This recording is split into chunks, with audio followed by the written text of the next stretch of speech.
Donc bonjour les CM1, nous sommes le mardi 21 avril, j'espère que vous allez bien, j'espère que vous commencez à reprendre le rythme après les vacances. Donc on va commencer par écrire la date et on va commencer par calcul. Donc je vous invite à écrire la date, à faire bien les traits rouges à la règle. Vous avez le temps, comme je vous ai dit hier, il y en a plein qui ne font pas l'effort de les faire à la règle. Soyez propre, soyez fiers de votre travail, donc faites-le correctement. Ensuite, vous aurez deux problèmes que je vais vous laisser lire, que je vais vous laisser faire. Rappelez-vous que nous sommes en train de travailler sur la soustraction des nombres décimaux, d'accord, donc des nombres à virgule.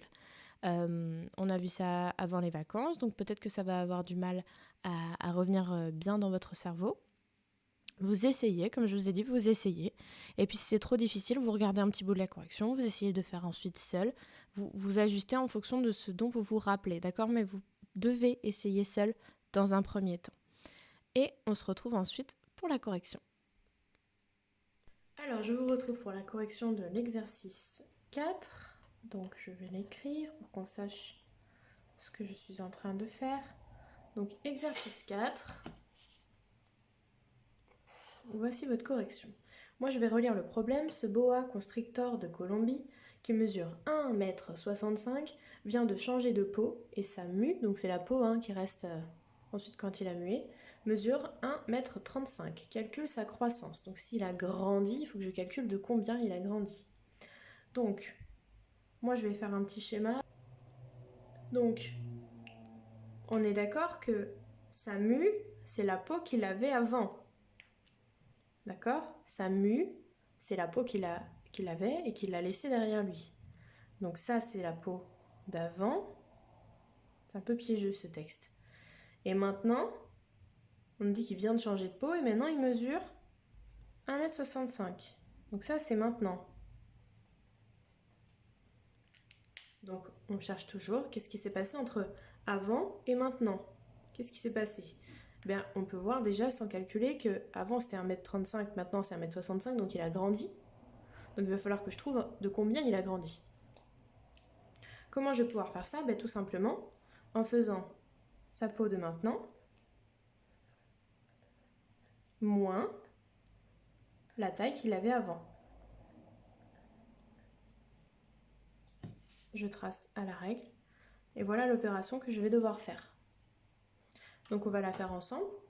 C'est très simple, c'est comme une opération normale. Vous avez vu, j'ai bien aligné les virgules, les unités, les dixièmes et les centièmes. Si tout est aligné, tout est dans un carreau, on s'y retrouve bien et on peut calculer. 5 moins 5, 0. 6 moins 3, 3. Je reporte ma virgule. 1 moins 1, 0. Je tombe sur 0,30.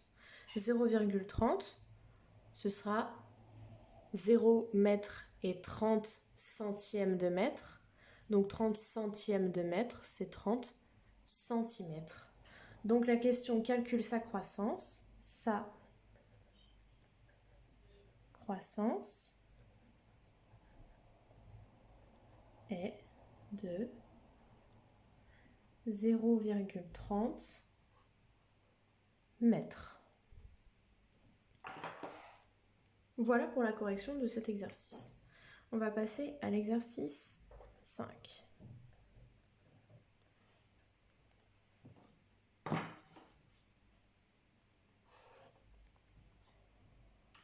Alors je le lis, Arnold paye 13,75 € le matériel de peinture demandé par son club d'aquarelle.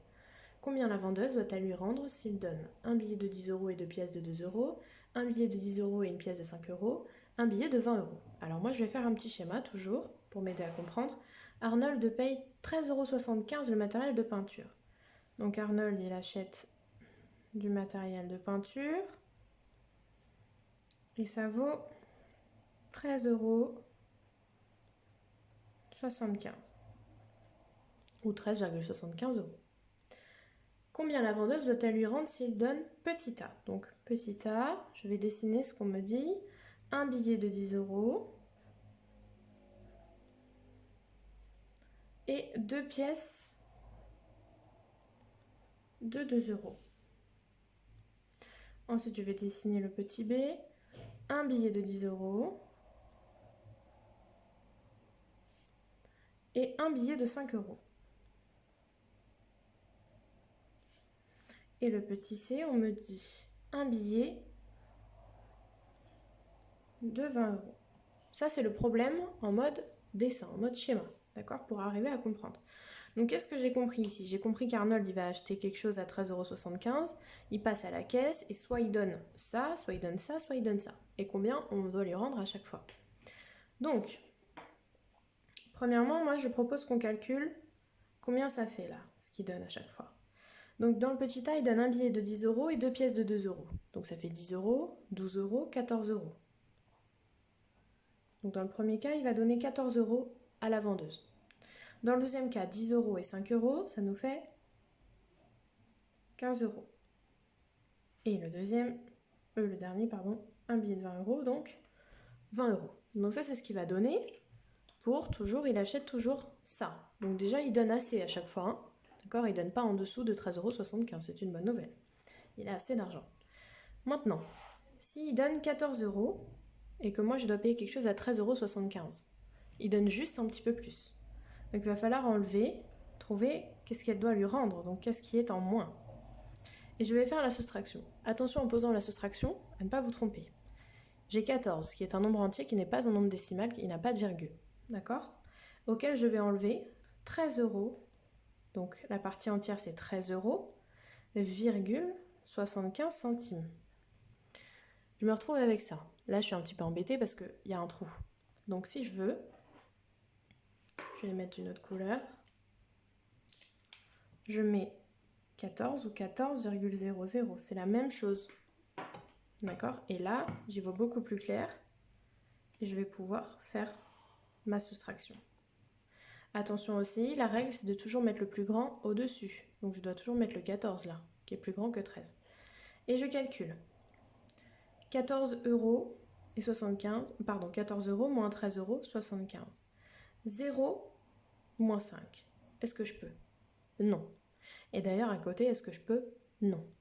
Donc je vais aller casser ici mon 4.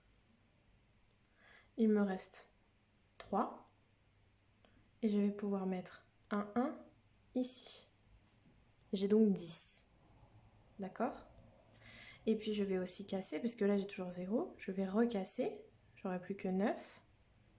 Et ici 10. Et là maintenant je peux tout calculer. J'ai plus aucun problème. D'accord? 10 moins 5.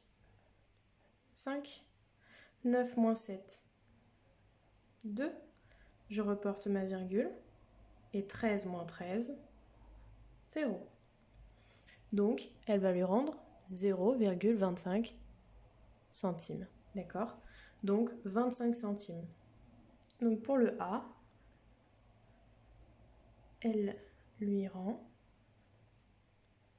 0,25 €, qu'on peut aussi dire 25 centimes. On passe maintenant au B. Le B, donc on a dit qu'il donnait 15 € pour quelque chose qui vaut 13,75 €. Donc, c'est la même chose. J'écris 15 moins 13 € et 75 centimes. Si je suis perturbée, j'ai le droit de mettre que 15 €, c'est 15,00. C'est la même chose. Je fais le trait et je n'ai plus qu'à calculer. Je vais avoir le même problème que tout à l'heure, 0 moins 5, 0 moins 7. Donc je casse ici le 5 qui devient un 4 et je mets mon 1 juste à côté. Sauf que je suis toujours embêtée, donc je vais recasser. Il m'en reste 9 et je mets mon 1 ici. Et là c'est bon. 10 moins 5, 5. 9 moins 7, 2. Je reporte ma virgule. 4 moins 3, 1. 1 moins 1, 0. Ce qui fait 1,25. Donc, pour le B, elle lui rend 1,25 €, qu'on peut aussi dire 1 € et 25 centimes. Et enfin, le dernier, il donne 20 €, donc je vais faire ici 20 moins 13,75 €, le prix de base. Même chose, je peux dire que 20, c'est la même chose que 20,00. Et je vais soustraire. Ici, je suis encore embêtée. Donc, je vais casser. Si je veux, je vous montre une autre technique. Je peux casser mon 20 qui va devenir 19. Et je peux mettre mon 1 ici. D'accord? Parce que je ne vais pas pouvoir casser un 0 là. Donc, il faut que j'aille casser mon 20.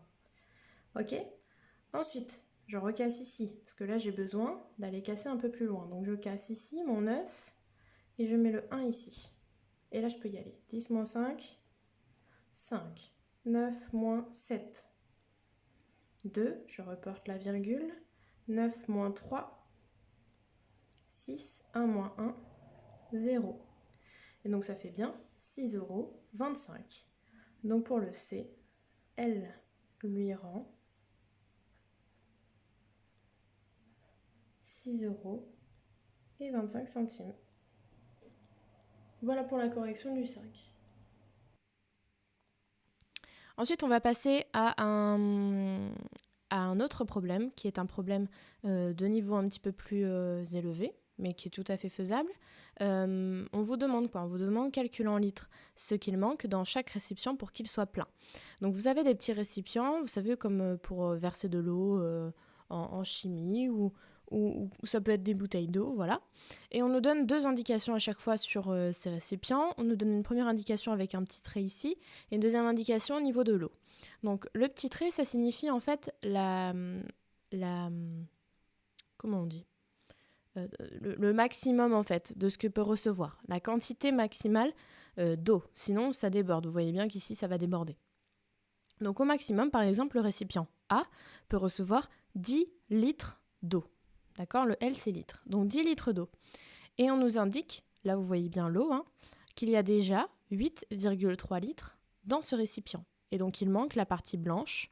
Et nous, c'est ce qu'on nous demande. C'est combien cette partie blanche, d'accord? Pour que je puisse remplir mon récipient au maximum. Donc voilà, regardez bien, je ne vais pas vous aider plus, regardez juste bien la quantité maximale de chaque conteneur, d'accord? Parce que le A est dessiné comme le B, mais pourtant, regardez, le A va au maximum à 10 litres et le B à 12 litres. Donc ne vous fiez pas au schéma, regardez toujours les informations qu'on vous donne, d'accord? Je vous laisse faire ça et on passe à la correction.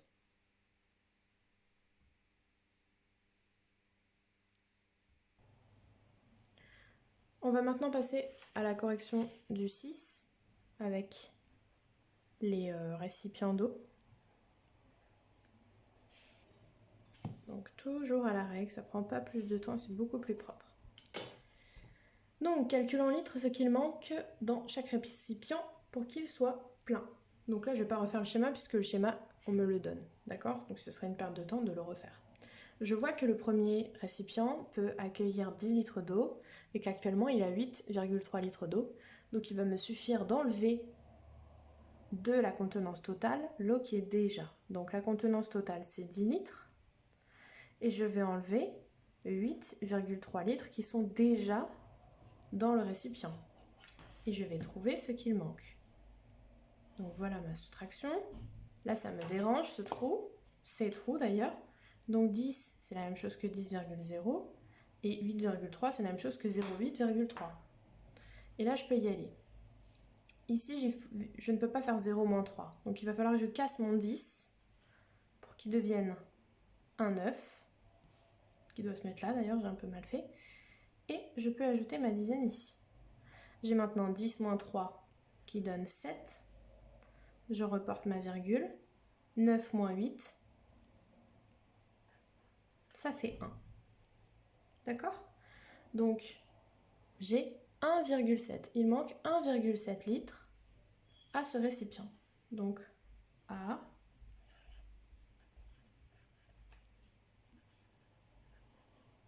il manque 1,7 et on n'oublie pas l'unité. On passe au récipient B. Alors moi je vais faire un petit trait comme ça. Récipient B, il peut accueillir 12 litres d'eau. Et actuellement, il y a 6,85 litres d'eau. Hop. Donc on n'oublie pas, c'est une soustraction. Si je veux, je remplis les trous. 12, c'est la même chose que 12,00. Et 0,6,85, c'est la même chose que 6,85. Et je calcule. Je ne vais pas pouvoir faire 0 moins 5, donc je vais casser mon 12, qui va devenir un 11. Et je vais mettre ma dizaine ici. Ici, ça ne m'a toujours pas changé. D'accord? Donc je casse encore, ça devient 9, et je mets ma dizaine ici. Et maintenant, je peux calculer 10 moins 5. 5, 9 moins 8, 1, je reporte ma virgule. 11 moins 6, ça fait 5. Donc pour le B,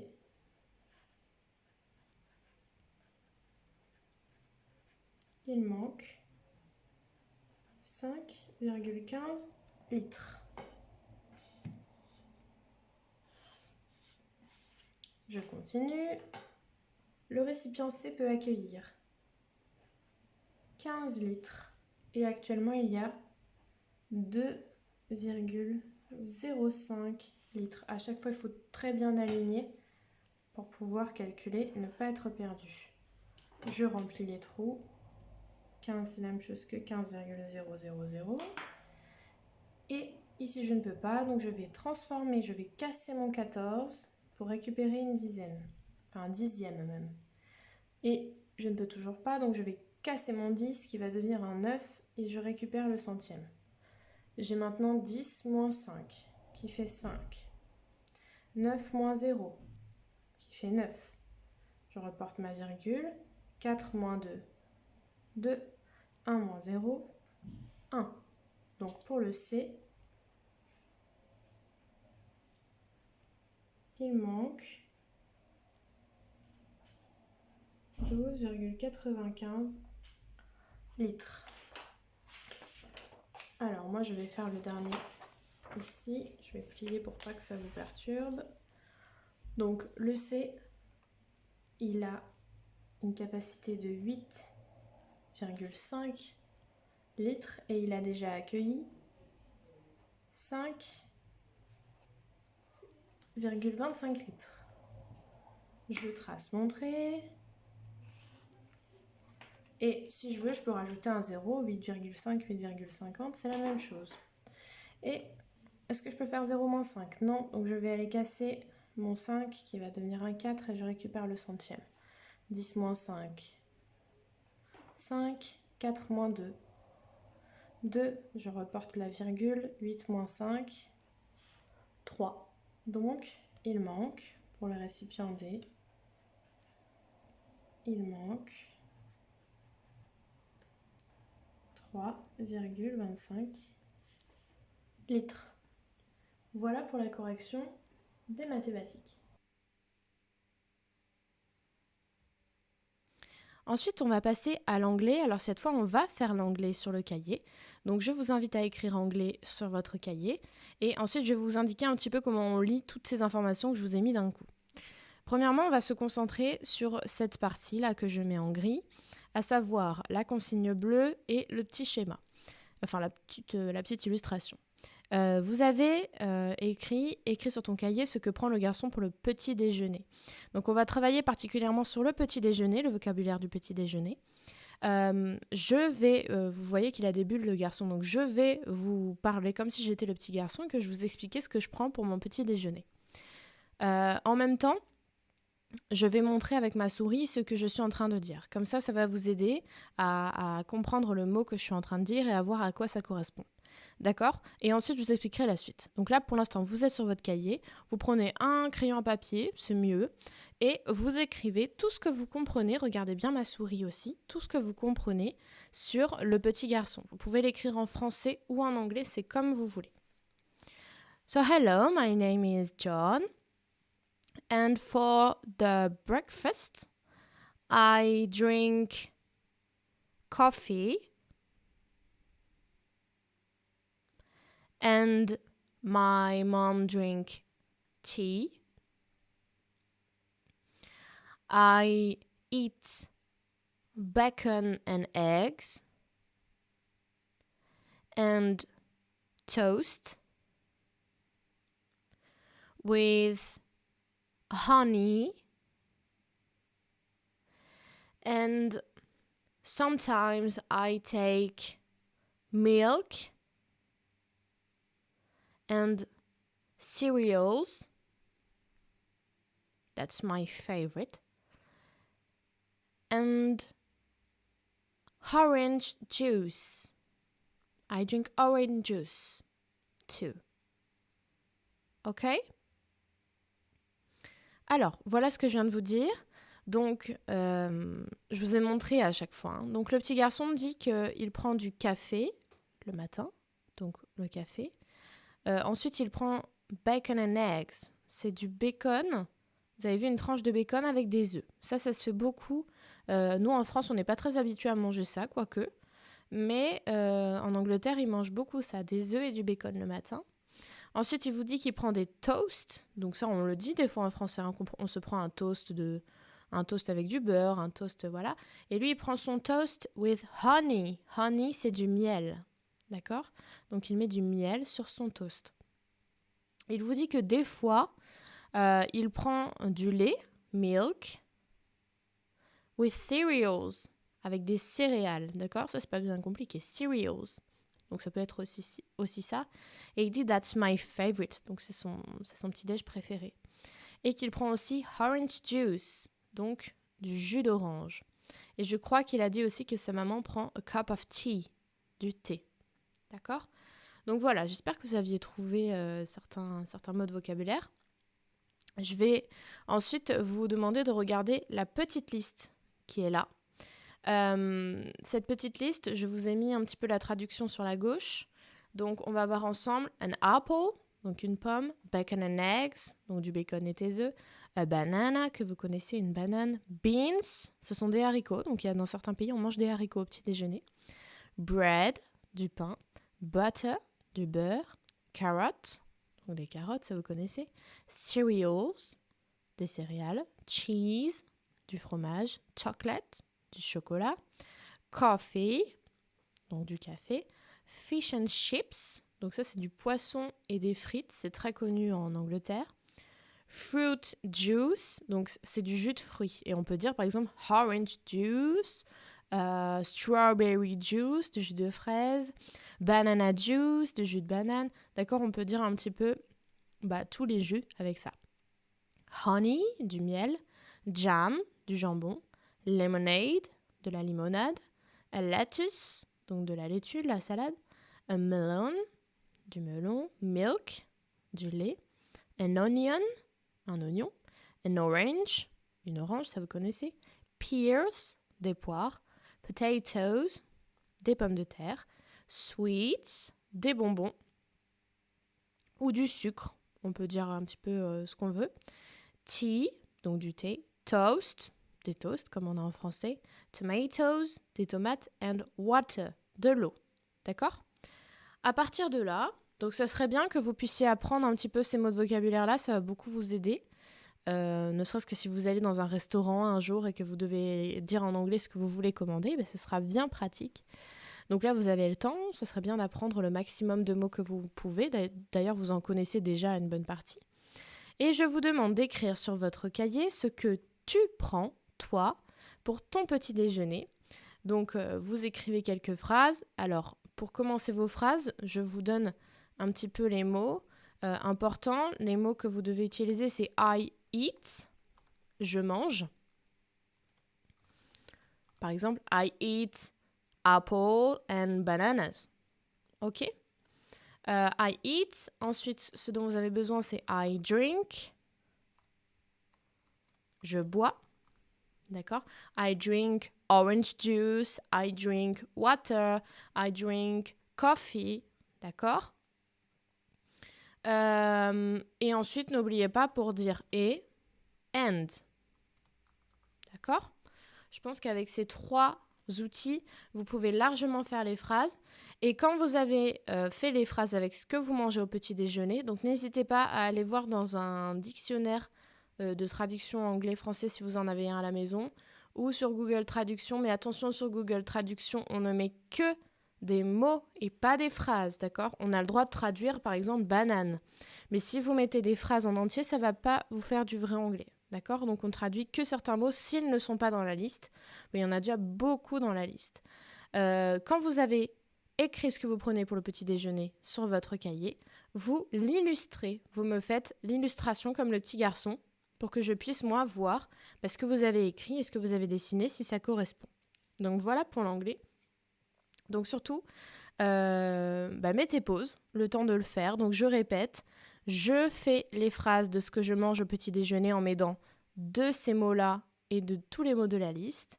Et quand j'ai terminé, j'illustre par un petit dessin, pas trop gros, ce que je viens de décrire dans mes phrases pour voir si ça correspond. On passe ensuite à la suite, qui sont des sciences. Donc je vous invite à prendre votre cahier de sciences. Et on avait travaillé sur les énergies renouvelables, non renouvelables. Donc là, on va un petit peu plus aller dans le détail sur les énergies renouvelables. Donc les énergies renouvelables sont des énergies qui ne produisent pas ou peu de déchets. Historiquement, elles sont les premières sources d'énergie découvertes par les hommes et les plus utilisées jusqu'à la fin du XVIIIe siècle.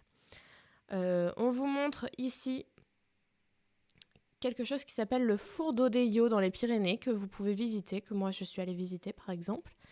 Alors, à quoi sert ce four ? Donc c'est en 1970 qu'a eu lieu la mise en service du four d'Odeillo. La mise en service, ça veut dire qu'on l'a utilisé. Il compte 9600 miroirs qu'on voit ici, qui capturent l'énergie du soleil et la concentrent, ça veut dire qu'ils la mettent tous au même endroit, pour obtenir des températures pouvant atteindre 3800 degrés. D'accord ? Donc toute l'énergie vient taper sur le miroir et ensuite elle est réfléchie à un seul endroit où il peut faire 3800 degrés. Ensuite, on a la petite maison. Ça, vous connaissez sûrement. Des capteurs solaires ont aussi la capacité de capturer l'énergie solaire.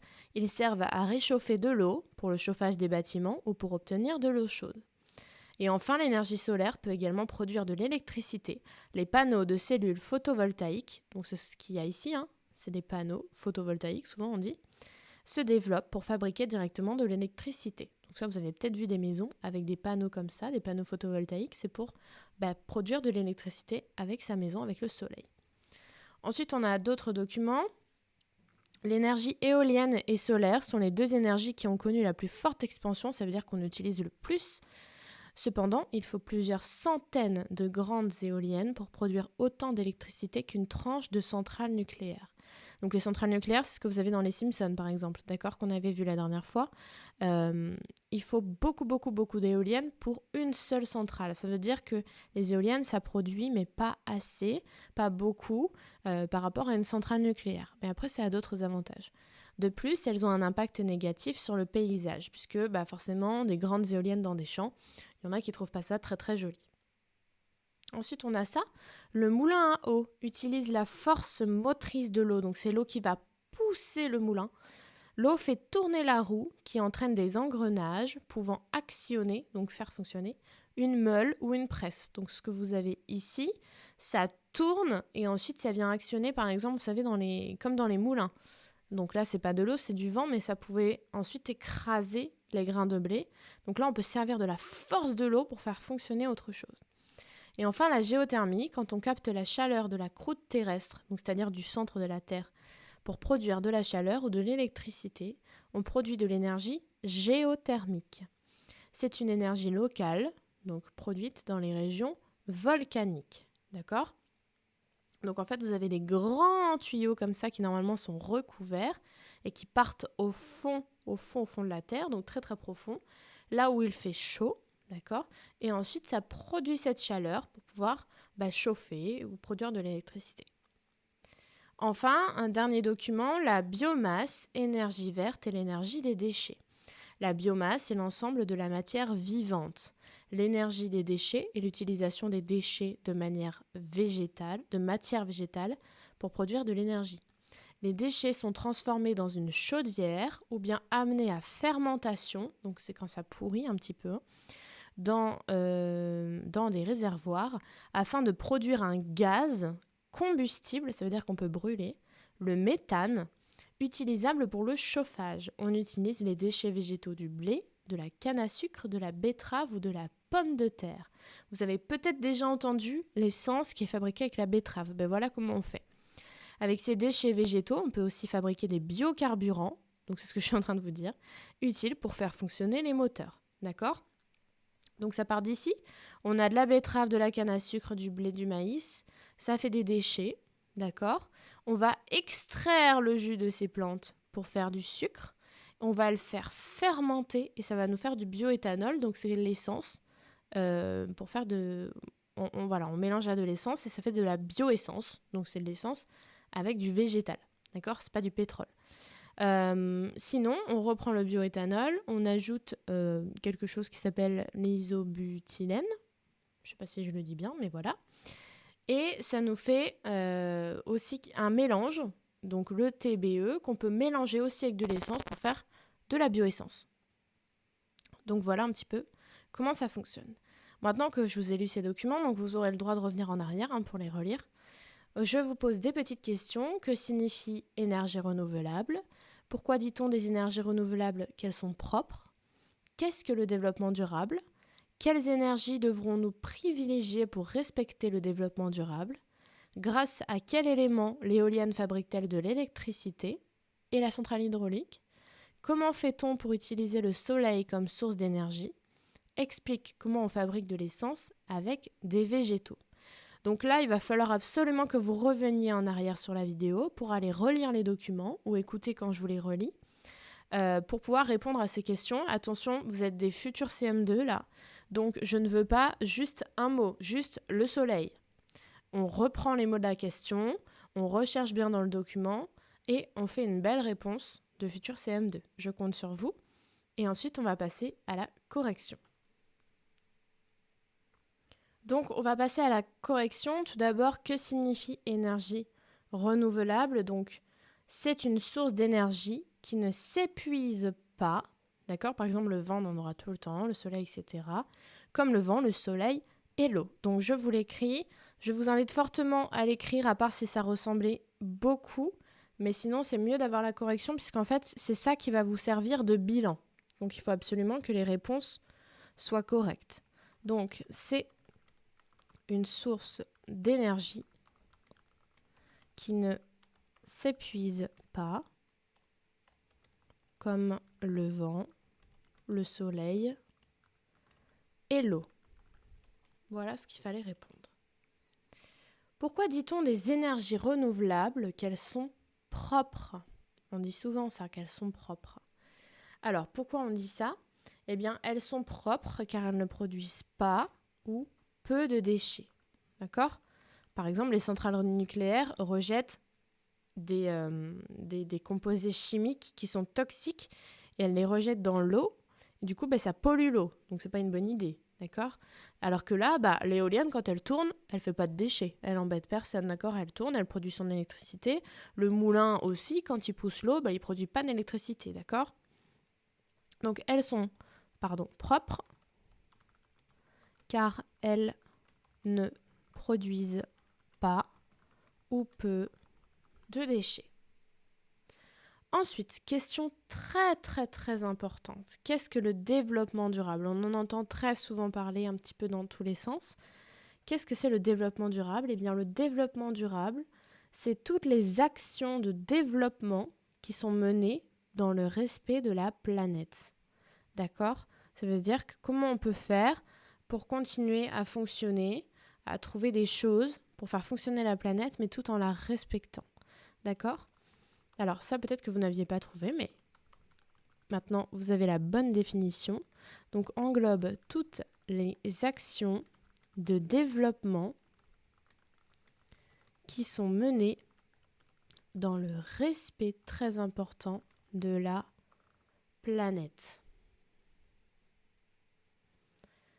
Question 4. Donc, prenez bien la correction, mettez pause si ça va un petit peu vite. Question 4. Quelles énergies devrons-nous privilégier pour respecter le développement durable ?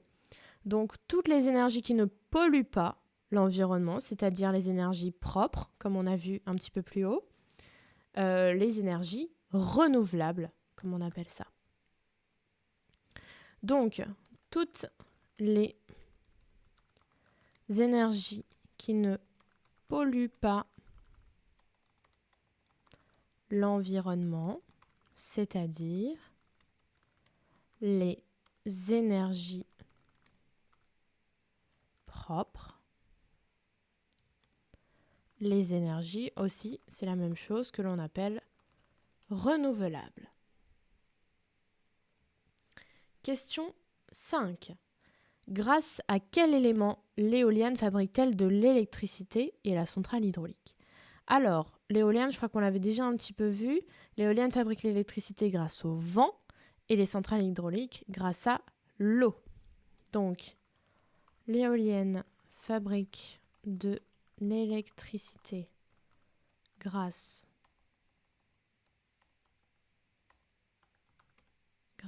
au vent et la centrale hydraulique grâce à l'eau. Hydraulique, tout ce qui commence par hydro, de toute façon, c'est l'eau. D'accord ? Question 6. Comment fait-on pour utiliser le soleil comme source d'énergie ?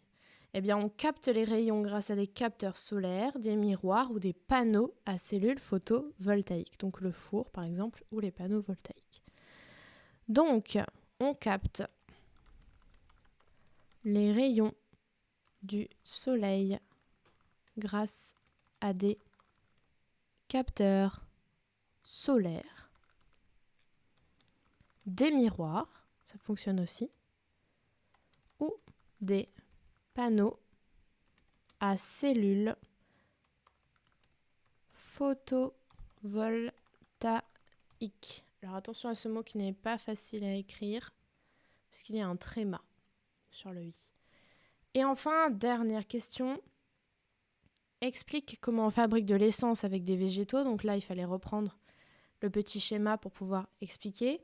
Donc, moi, je vais vous faire une réponse qu'on va dire de niveau supérieur. D'accord ? C'est sûrement pas ce que vous avez écrit. Vous avez dû bien expliquer, je pense, aucun problème. Moi, je vais simplement vous écrire une réponse un petit peu plus longue. Comme ça permet de bien comprendre. Et puisque je vous ai dit que, de toute façon, les réponses à ces questions, ça sera votre bilan. Donc, de nombreuses espèces végétales sont cultivées pour leur sucre. D'accord ? Comme la canne à sucre, la betterave, ce qu'on a vu. C'est le cas, par exemple, de la canne à sucre, de la betterave. Alors attention, c'est la betterave sucrière, hein, c'est pas la betterave violette que l'on mange en salade. Du maïs aussi, ou du blé. D'accord ? Mais ce sont des maïs et des blés spéciaux. Ensuite, le bioéthanol. Donc c'est ce qu'on a vu, hein, c'est l'essence qui est naturelle. Le bioéthanol est obtenu par fermentation de sucre. Fermentation, c'est quand on laisse un petit peu pourrir, hein, c'est ce que je vous ai dit.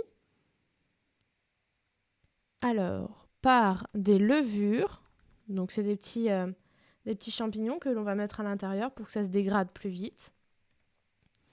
L'éthanol peut remplacer partiellement ou totalement l'essence. Ça dépend. Une petite proportion d'éthanol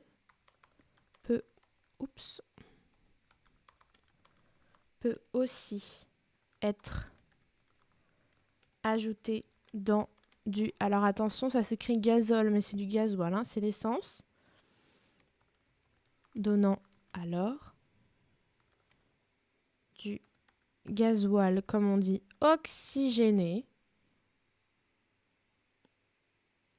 Mais cette pratique n'est pas fréquente. Ça veut dire qu'on ne l'utilise pas très souvent, d'accord ? On préfère utiliser plutôt l'éthanol. Alors, je vais essayer de faire que vous puissiez bien savoir. Hop, donc je vous laisse mettre pause pour pouvoir bien copier toute la correction. Il faut absolument copier ça puisque c'est ce qui vous sert de bilan, c'est ce qu'il faut savoir. D'accord? C'est ça que vous devez savoir, sachant qu'il y a des choses que vous le saviez déjà. Donc je vous laisse écrire dictée. Je vous lis la dictée qui n'est composée que d'une seule phrase. Donc je compte sur vous pour bien tout vérifier, me faire un sans faute. Je vous la lis. Ce texte proclame que tous les enfants devraient aller à l'école pour toujours plus enrichir leurs connaissances. Donc là, vous vous rappelez, ça parle un petit peu de ce qu'on avait vu sur les droits de l'enfant. On y va. Ce texte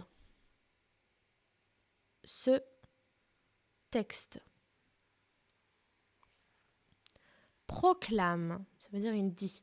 Ce texte proclame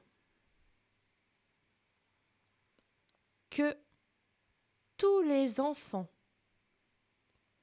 ce texte proclame que tous les enfants devraient aller à l'école, que tous les enfants devraient aller à l'école pour toujours plus. Ce texte proclame que tous les enfants devraient aller à l'école pour toujours plus enrichir leurs connaissances. Point final. Je la relis. Ce texte proclame que tous les enfants devraient aller à l'école pour toujours plus enrichir leurs connaissances. Point final. Donc si vous n'avez pas eu le temps d'écrire, revenez en arrière surtout. Je vous affiche la dictée. Alors, est-ce qu'on avait sujet-verbe ici? Hop, excusez-moi, on cherche sujet-verbe. Alors, première phrase, d'ailleurs la seule phrase. Ce texte proclame, ce texte ne proclame pas. Donc le verbe proclamer. Qui est-ce qui proclame? C'est ce texte. Donc ce texte, c'est le sujet. Que tous les enfants devraient, que tous les enfants ne devraient pas. Donc, devrait, c'est le verbe. Qui est-ce qui devrait? C'est les enfants qui devraient aller à l'école. Pour toujours enrichir leurs connaissances. Donc enrichir, on a un verbe mais qui n'est pas conjugué. Voilà pour ça. Alors où est-ce que vous pouvez vous être trompé? Proclame, pas de difficulté, que tout. Alors, tout, on doit mettre un S puisqu'après il y a quelque chose qui est au pluriel. Les enfants, c'est du pluriel. D'accord? Donc, tout, on peut dire tous. Les enfants, c'est tous qui devraient aller à l'école. D'accord? Si j'avais tout le monde, dans ce cas-là, le monde, c'est du singulier, j'aurais mis un T. Mais là, tous les enfants. Donc, il y a un pluriel, donc je dois mettre un S. Devrait, attention, qu'est-ce qui devrait? C'est les enfants, donc A-I-E-N-T.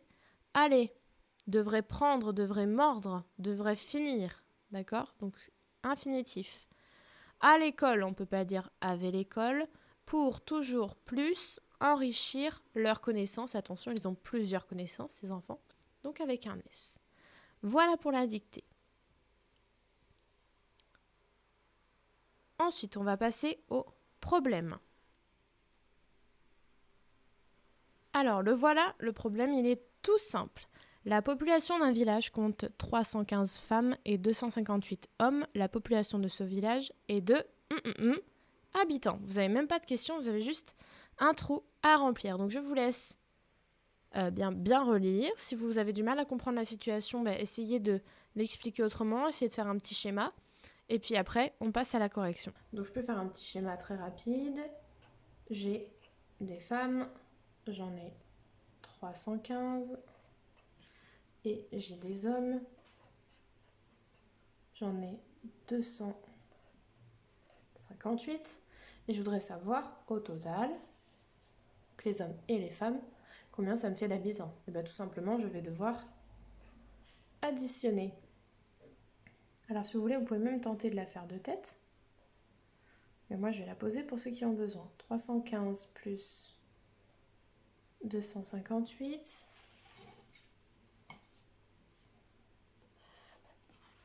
Et je calcule et je me sers de mes doigts si j'ai besoin.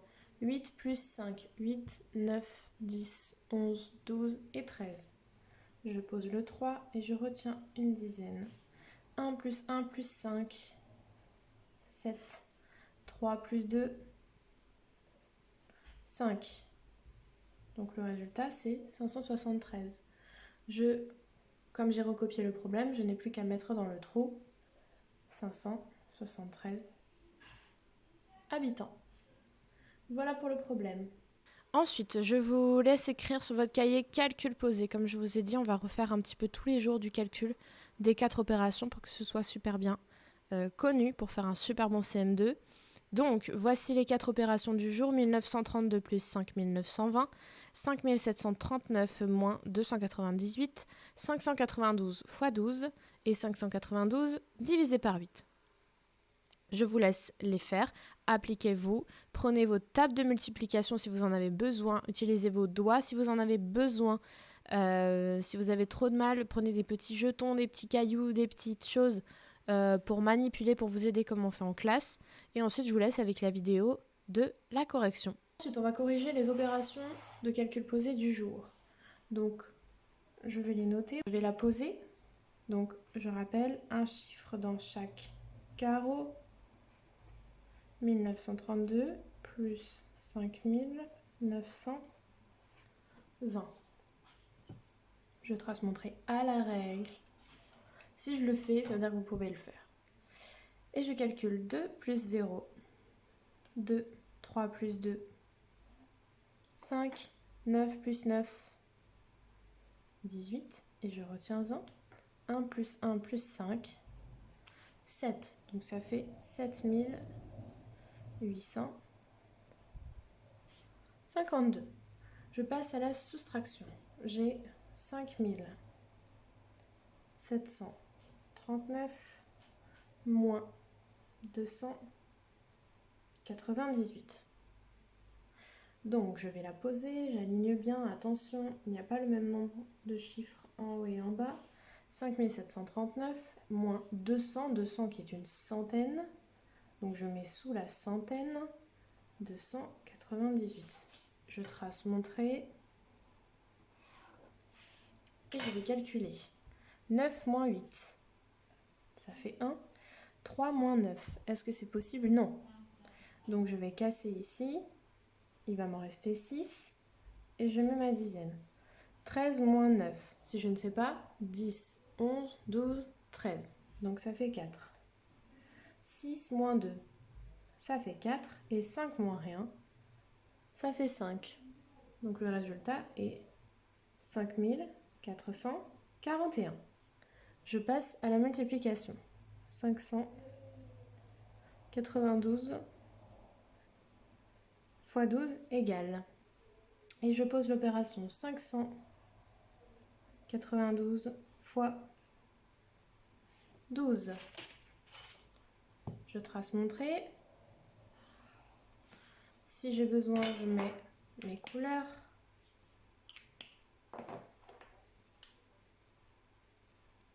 Et je vais commencer avec le chiffre qui est vert et j'oublie le rouge. 2 fois 2, 4. 2 fois 9, 18. Je pose l'unité et je retiens 1. 2 fois 5, 10, plus 1, 11.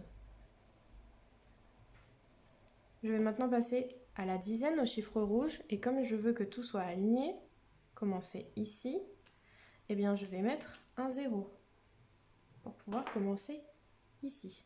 Et je commence 1 fois 2, 2, 1 fois 9, 9, 1 fois 5, 5. Je n'ai plus qu'à additionner les deux lignes.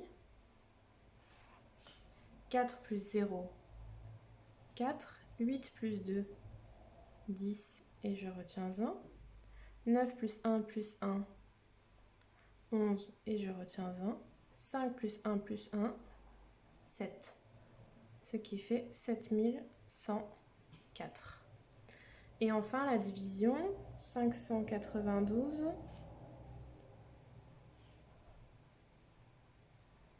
divisé par 8. Je la pose correctement. 592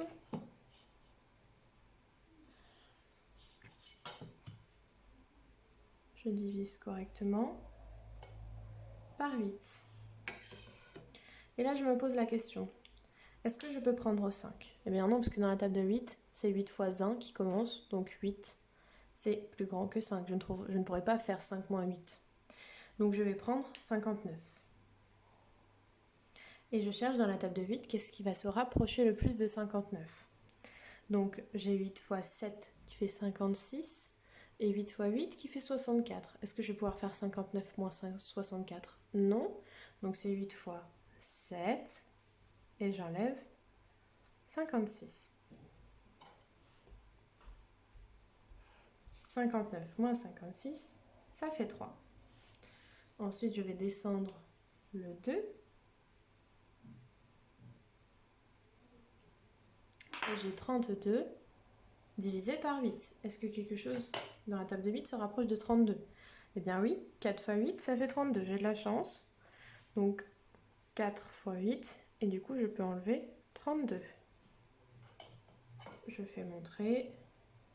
32 moins 32, ça fait 0. Donc là, je ne me pose pas la question, ma division est terminée. Et le résultat est 74 reste 0. Ensuite, on va passer à la conjugaison. C'est la dernière chose qu'on va faire. Tenez le coup. C'est super, vous travaillez super bien, vous pouvez être très très fiers de vous.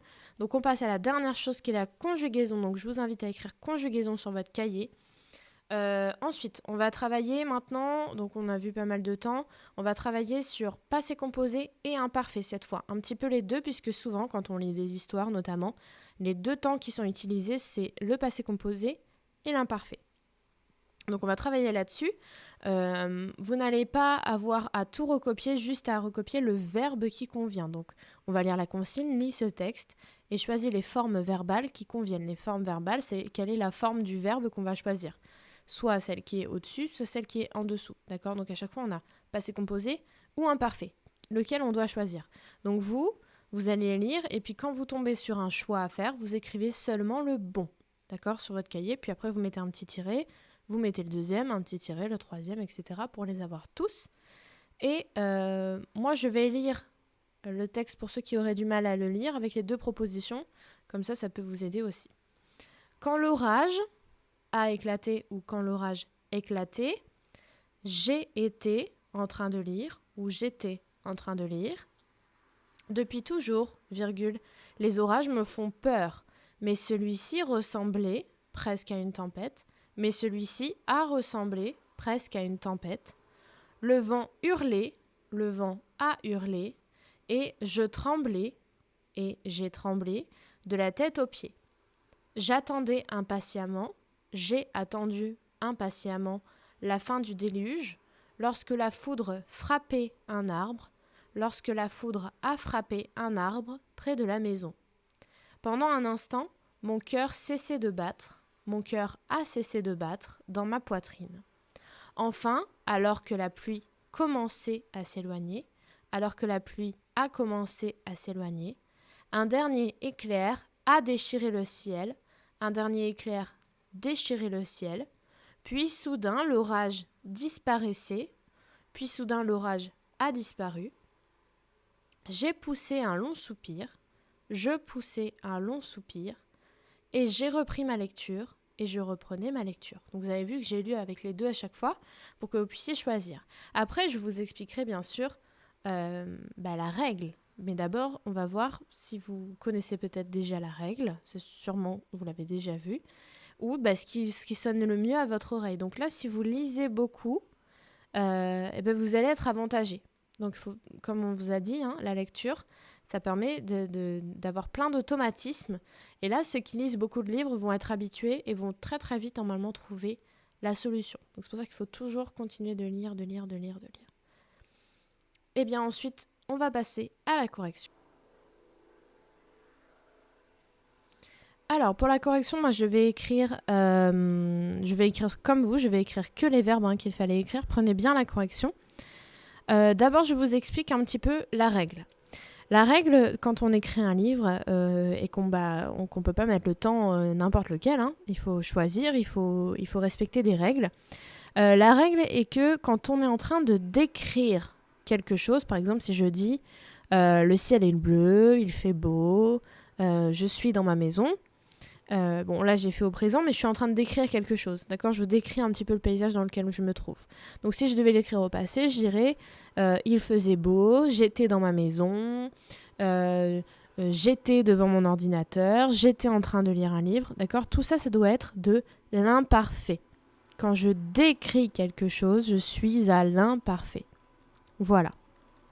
Donc, description imparfait. Ça, vous n'êtes pas obligé de l'écrire, c'est moi qui le dis. Et quand il se passe par contre une action, ça veut dire qu'il se passe quelque chose qui va couper cette description, eh bien je suis au passé composé.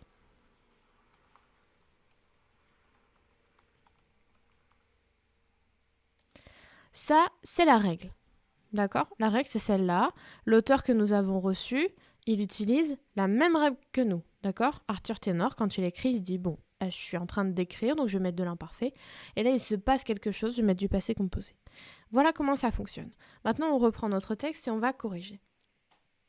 Quand l'orage, alors, éclaté ou a éclaté ? Est-ce que je suis en train de décrire quelque chose ou c'est une action qui est en train de se passer ? C'est une action, d'accord ? L'orage a éclaté d'un coup, d'accord ? Donc, une action quand l'orage a éclaté. J'étais en train de lire ou j'ai été en train de lire. Alors, de toute façon, j'ai été en train de lire, ça fait vraiment bizarre à l'oreille. Donc, j'étais en train de lire. Voilà la description. Pendant que ça a éclaté, moi, je vous décris ce que j'étais en train de faire. J'étais en train de lire. D'accord ? Depuis toujours, les orages me font peur, mais celui-ci a ressemblé à une tempête ou ressemblé à une tempête. Là, je suis en train de décrire comment il était cet orage. Je le décris. Il ressemblait, d'accord ? Imparfait. Il ressemblait, presque, à une tempête. Le vent a hurlé, ou le vent hurlait. Alors là, on peut un petit peu mettre les deux. C'est-à-dire que soit on se dit, je suis encore en train de décrire, il y avait la tempête, donc je vous la décris, et il y avait le vent qui hurlait. D'accord ? Ou alors, tout à coup, le vent a hurlé, et là, il se passe une action. D'accord ? Souvent, on dit même que les actions, c'est quelque chose qui se passe rapidement, d'un coup, et la description, c'est un petit peu plus long. D'accord ? Donc là, je pense que l'auteur a voulu dire que d'un coup, le vent a hurlé. D'accord ? Donc, passé composé, le vent a hurlé, c'est quelque chose qui s'est passé d'un coup, c'est une action qui s'est passée d'un coup. Et je tremblais ou j'ai tremblé. D'accord ? Donc, je tremblais, ça veut dire que je suis en train de vous décrire que j'étais en train de trembler. Ou alors, d'un coup, j'ai tremblé. Vous avez vu, quand j'utilise le passé composé, je dis tout à coup ou d'un coup, d'accord ? Pour savoir si ça s'est vite passé. Eh bien oui, imaginez la scène, elle est dans sa chambre, et d'un coup, elle entend « Ouh !» le vent qui hurle, et d'un coup, elle se met à trembler. D'accord ?